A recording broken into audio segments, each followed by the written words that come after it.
everyone, Iris the Gray Witch here, and I want to apologize for not uploading videos the last couple weekends. I got sick really bad, almost had to go to the hospital with how high my fever was, and I missed 3 days of work, so it's been kind of rough.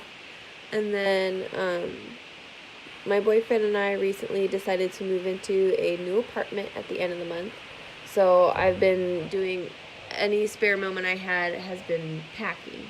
So I've gotten a lot done, so I thought it was time to take a moment and kind of catch up with you guys and sort of and do a video. But I thought, since my birthday is coming up at the beginning of March, that I would kind of walk through my solar return with you guys. And what a solar return is when the current moving sun is lined up with the sun in your birth chart. So it's at the exact same moment as when you were born. So I was born March 4th, 1991. So my sun is in Pisces, my moon is in Scorpio, and my ascendant is in Leo. I like to think of myself as a very warm water sign. I'm not very confident with my astrology interpretations, but I'm getting there. So I wanted to kind of walk through my process of how to read this. So the inner circle with all the blue planets, that's my birth chart. That's what it looks like the day of my birth, at the exact time. And then all these red planets, or I guess on the computer it looks a bit orange, but all of these red ones are where the planets are this year on my birthday. And then these lines in here are what are called aspects. The red ones are what would be considered negative aspects or struggles. And the blue aspects, the blue lines, are what are considered positive aspects and kind of like come easily to me. And then this whole chart tells me what my year is going to look like. You could also do what's called a lunar return, which happens every month. It's when the moon lines up with the exact same point in your birth chart. It kind of gives you an overview of what your month looks like, which I do try to do every month, just because doing my returns helps me to interpret charts in general. But I mean, you could do it with any of the planets in your chart just to see what it looks like. So I'm going to start with the sun, just because there's a lot happening with the sun. I've got some what are called sextile lines, aspects right here, which these signs and these signs are about 1/6 of a chart away. I forget however many degrees that is. And then these planets are what are called trined with this transiting Mars. And so these planets are 1/3 of a chart away from this planet. And then the red aspects are what's called squared, which means that these planets are 1/4 of a chart away from my natal Mars. So since there's a lot happening with the sun, and the sun is kind of like your core personality, sun being your outer personality, moon being your inner emotional personality, and then the ascendant being like how you project yourself to others. But your sun is sort of where your light, your vitality, your core energy comes from. So we'll start here. Ooh, excuse me. So my sun and my Mercury are both in Pisces, and they are what is called conjunct. That just means that they are within, I think, 9 degrees of each other, which basically means they're like lined up. So they influence each other a lot. It kind of means, with having Mercury in Pisces means that my mentality, I it contributes to my empathetic nature. I have the ability to relate very closely to the emotional state of others, which is funny since my sun is in the 7th house of basically other people and my connections with others. And my Mercury is in the 8th house of, I still have to look, of transformation. I get the houses mixed up sometimes. So the 8th house of sort of like deeper emotions and transformation. So this is kind of where my claircognizant and empathic abilities come from. But it is in conjunct with transiting Neptune. And Neptune is the planet of like dreams, of illusions, of deception, of creativity, and is also the planet that rules my sign of Pisces. So a lot of strong Pisces energy happening right here. So how does that help me? That just means that, or what does that tell me? It that this Neptune is kind of charging up my creative nature, my dreamy nature. It bolsters my imagination, my inspiration for things. Being specifically in the 10th house of, I want to say, career. This could influence my personal career of owning a metaphysical shop, as well as like things that are associated with that, like making teas and tinctures and like everything that would go into my witchy shop. It could also mean my current mundane job, which I recently just got promoted, and I am basically like an assistant GM of a coffee shop at this, we'll call it an amusement park, where they sell coffee. So I'm in charge of making sure that all the coffee is made correctly and up to standard, and that everyone's following health codes and that sort of thing. So this could, all these energies happening in the transiting 10th house, as well as in my natal house of transformation and other people, as in like coworkers. It could be contributing energies to that aspect of my life this year, especially since, like I said, I recently got promoted, and this will be my first year in that position. So those are those energies. Let's start with what's helping me, or what's going to come easy to me, which is these blue lines right here. So I actually have my natal Neptune sextile with these energies right here, which is just bolstering that whole energy signature that I just explained even more.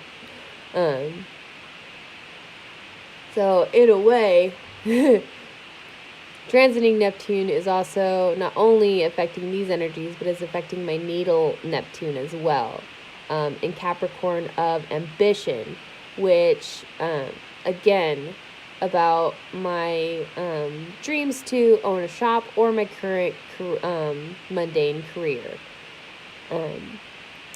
It is also sextiled with Uranus, which is the sort of rebel planet. It's the one that initiates change, kind of says, okay, it's time for something new. We've had enough of this. So in the 5th house of pleasure, and I mean, pleasure is in like anything that makes you happy.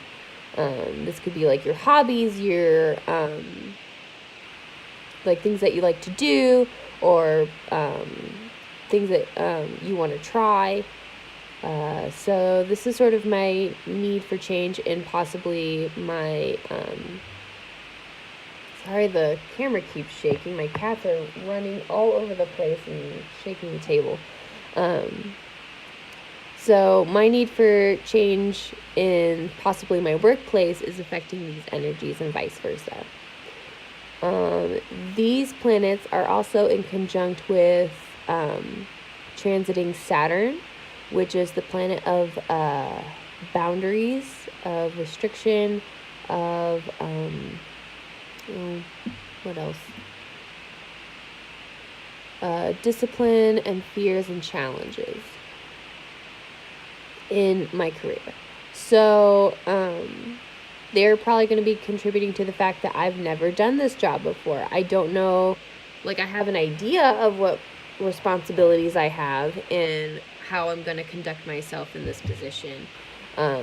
But I also have fears of, will I be respected? Will everything go according to plan? So this being conjunct with my need for change and that sort of thing will probably be playing a part. Excuse me. What else? So those are those aspects of my sun. I also have Pluto, my natal Pluto, all the way down here. An aspect of trine, which means it's 1/3 of a chart away from my natal sun, transiting sun, natal Mercury, and transiting Neptune. And Pluto is like, I associate Pluto, and a lot of, like, what I know about Pluto is that this is kind of the planet of mysticism, of our spirituality, of the unknown. So this in Scorpio, which is associated with the 8th house of transfer, kind of like transformation, in the sense of one thing becoming another thing, not so much like Uranus where you're changing into something. It's just that doesn't make sense. How to explain this? Scorpio,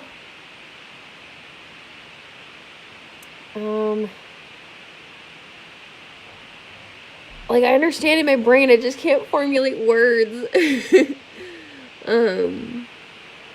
So whereas Uranus kind of initiates new change, this initiates change from what has been. So it's not necessarily like you're becoming something new and different. It's more of kind of rejuvenating or renewing what has been in a different way, if that makes sense. In the 4th house of the home and family, which could be my move to the new apartment, since that's happening right before my birthday. And that's playing a positive part into my core energy that's happening over here. Which is nice to know, since I'm really excited about this apartment, and like, it's bigger, it's more spacious, there's a better kitchen, so I'll be more motivated to cook, which is one of my hobbies that I enjoy. These energies down here, and that sort of thing. So us moving is definitely a positive change.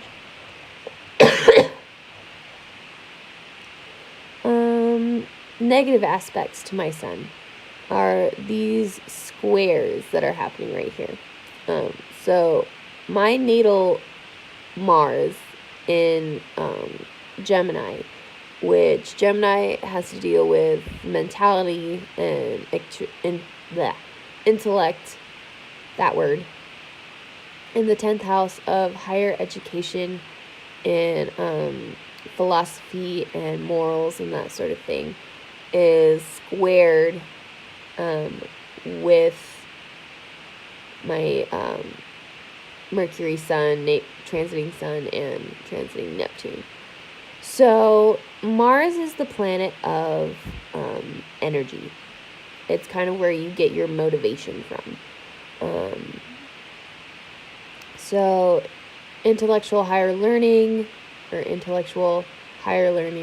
motivation to do that, it kind of tells me that I'm going to struggle with finding that motivation, which, story of my life, honestly, is struggling to find motivation to do anything. I don't know what it is with my Mars, but I never seem to be able to find the motivation to do anything. Where's my transiting Mars? Yeah, see, this Mars is helping a little bit because it's trined with my Uranus and Neptune. But my natal Mars, oh no, it won't help me with anything in life. So it's definitely going to be a struggle as far as higher learning, intellectually. So I may have to, instead of motivated to, I guess, learn more, I probably should just review what I already know and strengthen what I already know. Since I won't have the motivation to really like dive into absolutely new aspects of learning of my spirituality and that sort of thing. So maybe like setting the groundwork of, or setting a stronger foundation of what I already know and what's already established in my hobbies and my spirituality and that sort of thing. Let's look at, since I already mentioned this Mars, transiting Mars, being trine, which is 1/3 of the chart away from natal Uranus, natal Neptune, and transiting Saturn. That's going to be helping my motivation with kind of what I already said. So we have need for change in Uranus, imagination and creativity in Neptune, in the 5th house of pleasure and what makes me happy and what I like to do, in the sign of Capricorn, which is ambition, so like things that are associated with like my goals, as well as transiting Saturn, which is the planet of boundaries and disciplines, in the, looks like, 8th house of transformation. So this is just what I had initially said of what, since I don't have the motivation to learn new things, this is giving me the energy and motivation to kind of finite and build a stronger foundation of the knowledge that I already do know and enjoy. So that's kind of confirming my thought process of what I should be working on. Looks like we're almost done with this chart. So I have a couple aspects, again, with Pluto, of spirituality, working with these energies. So not only is it about ambitious, like, work or mundane things, like as far as the shop that I would like to own, but also in my spirituality, kind of touches on that too, that I should keep working on building my foundation for that. Like, as I've said in my first video, I've been trying to kind of integrate my mundane and spiritual life. So this is giving me the energy and motivation to really focus on that. And then lastly, if we see, we have this big cross right here of negative aspects with an almost complete square, which is the first thing I saw when I initially read this chart. I have my natal Jupiter, which is expansion and like the need for, I don't know, like for me personally, it's taking on too many projects or spreading myself too thin or overexerting myself. And it's in opposition with Saturn, my natal Saturn, as well as transiting Venus, which is my discipline to say no, to put myself first, to kind of rein in my focus and that sort of thing. And then Venus is the planet of joy, so it's really it's saying that I tend to put others before myself and my needs, which is always going to be a struggle since it's between my two natal planets. But then we have my natal moon in opposition with transiting Uranus, which is the need for change.